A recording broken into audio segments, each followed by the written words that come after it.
Hey folks, George here again. We're going to continue our discussion regarding the moral issue of drug use and drug legalization. This time we're going to talk about Gerald Dworkin's article entitled Paternalism. Gerald Dworkin starts off by reminding us of John Stuart Mill's classic text On Liberty. From there, Dworkin reminds us the only reason to interfere with one's liberty is to prevent harm to others. Two principles allow for interference. Number one, to prevent harm to self, and number two, to prevent harm to others. But it is never permissible to interfere for somebody's own good. The definition that Dworkin gives us of paternalism is that paternalism is interfering with one's liberty for his own good.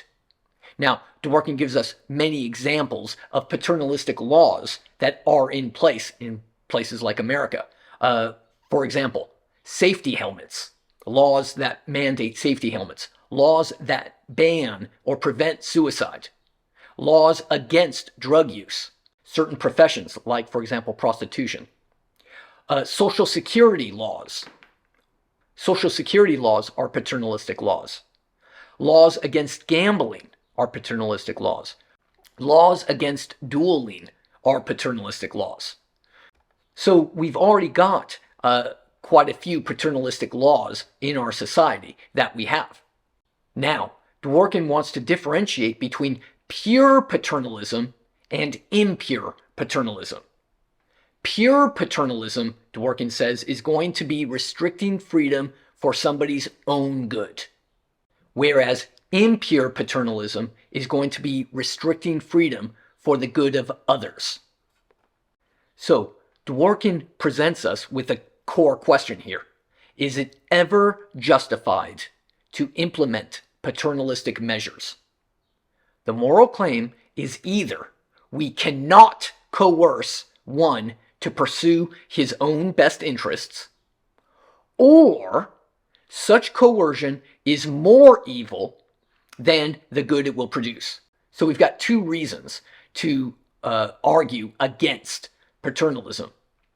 Either we can't coerce one to pursue his own best interests, or such coercion is more evil than the good it will produce. I hope you can hint there, or catch the hint, that this is from a utilitarian perspective. After all, Mill is one of the key figures of utilitarian thinking here. So we are talking about the good of others and the evil that will be produced. Presumably, a person is the man most interested in his own well-being. And even if the paternalistic coercion is right, it is much more likely to be misapplied. Gerald Dworkin gives us a great quote on this idea. Mankind are greater gainers by suffering, as seems good to themselves, than by compelling each other. So it's better, according to that quote, for me to suffer the mistakes that I got myself into than to have somebody help me along the way every step of the way and force me to be in a nice place. Dworkin reminds us of a point raised by Fitzjames Stephen. Stephen here suggests that there is no proof that adults are acquainted with their own interests. The quote is, "The uncultivated cannot be competent judges of cultivation."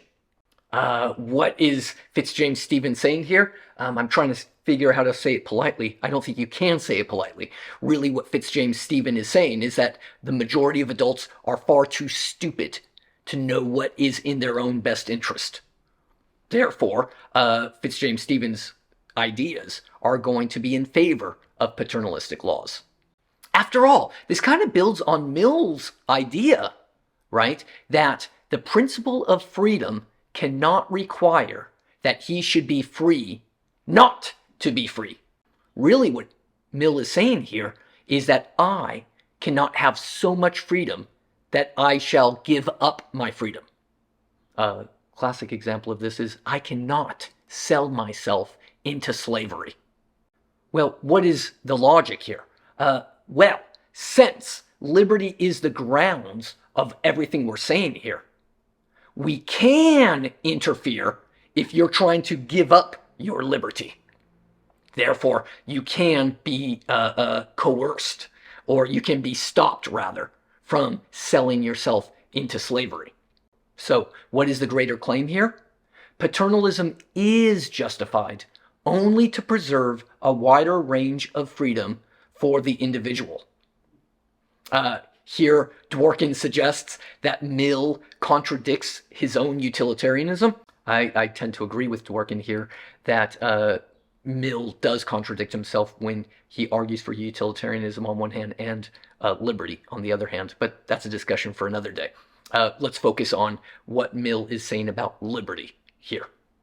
Well, in order to clarify all of this, Dworkin reminds us about children. After all, we do not give children absolute liberty. We don't give children freedom, do we? Yeah, just to prove this point that we don't give children freedom, when children say, I don't want to go to school, what do? We force children to go to school. Why do we force children to go to school? We say, it's for your own good. Or, why do we force children to eat vegetables? It's for your own good. What explains the paternalistic attitude that we have towards children? Well, Dworkin reminds us that children lack adequate cognitive abilities. After all, when the child learns better, the child will appreciate the past paternalism. Like, for example, going to school. Don't you all remember? Oh yeah, I hated school so much, but it was good that I went to school and I actually learned how to read. I hated math, but it's good that they forced me to learn mathematics. I hated vegetables when I was a child, but now it's good that my parents forced me to eat vegetables and live a healthier life today and get me into the taste of vegetables. With the idea of children now in mind, let's go back to Fitzjames Stephen's point that the majority of adults don't know what's in their best interest. There are some adults who lack the cognitive capacity to understand some situations. By the way, aren't we all aware of our own irrational propensities? Yes. Yes, I know when I act irrationally. He gives us the classic literary example from classic Greek literature of Odysseus. Odysseus is sailing along, and he wants to hear the siren songs, right? And what does he say? Well, he knows that the siren will force him, or by hearing the song, he'll be so attracted to the siren song that he will be forced, he will be compelled to crash his ship into the siren's home, into the rocks, basically. So what does Odysseus say? I know I will be irrational in this case. So please, crew members, tie me up. Tie me up, and you all put wax in your ears, but tie me up so that I cannot do what I really want to do, namely crash the ship into the rocks. Isn't that a reasonable approach towards our own irrationality? To ask people, please keep me from my own irrational desires. Dworkin asks us to consider seatbelt laws, laws that mandate that we wear seatbelts while driving a car. Dworkin suggests that people who don't want to wear seatbelts while driving cars are irrational. You're irrational if you don't want to wear a seatbelt. That's why it's okay to mandate that people wear seatbelts. What illustrates, what proves that they're irrational? Well, such people put too much weight on the discomfort of seatbelts versus the discomfort of death when you crash. Right? Oh, seatbelts are uncomfortable. Well, don't you realize that, yes, seatbelts are uncomfortable, but guess what's more uncomfortable? Death. So to put so much weight on the discomfort of seatbelts is irrational, according to Dworkin. Dworkin also reminds us of a Robert Nozick example. If somebody thinks he can fly and is standing outside of the window of a skyscraper, what do? We stop that person, don't we? Of course we do. We call him irrational and we stop him from trying to fly. Now, the heavy weight that we rationally place on death is so because death is irreversible. That's why things that might cause death should, rationally speaking, be so weighty on our minds. Now, let's bring all of this back to the drug discussion. The idea here is that drugs irreversibly damage our mental and physical capacity. Just like suicide irreversibly kills, Dworkin suggests, that therefore suicidal people are not thinking clearly and calmly and rationally.